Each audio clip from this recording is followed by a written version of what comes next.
মৌলা মসজিদে যেতে হবে, রব বললে পারলে যা।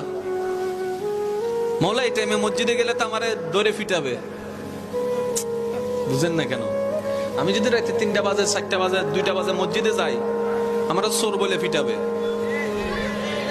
মসজিদে যাওয়াটা রিস্ক হবে।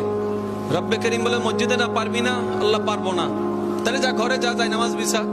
বলে যে যাই নামাজ বিছালে তো বউ বুঝে ফেলবে আমি বাটপারি করছি। কথা বলেন না কেন? মৌলা বউ বুঝে ফেলবে, মা বুঝে ফেলবে, নিশ্চয় কোন একটা অঘটন ঘটাইছি, সেজন্য যাই নামাজে বসে কান্না করছি, তাহলে তো ইজ্জত ফানসার। রব্বে করিম বলে মসজিদেও পারবি না, যাই নামাজে পারবি না। মৌলা কেমন জানি লাগছে। রব্বে করিম বলে ঠিক আছে, আমি আল্লাহ কতটুক মায়া মোহাব্বত করি তোকে, তুই তো বুঝতে পারস নি এতদিন, আজকে বুঝার চেষ্টা কর। মসজিদে যাওয়া লাগবে না, যাই নামাজ বিছানো লাগবে না, ওযু করা লাগবে না। তোর যদি এতই প্রবলেম হয়, জবানটাও খোলা লাগবে না।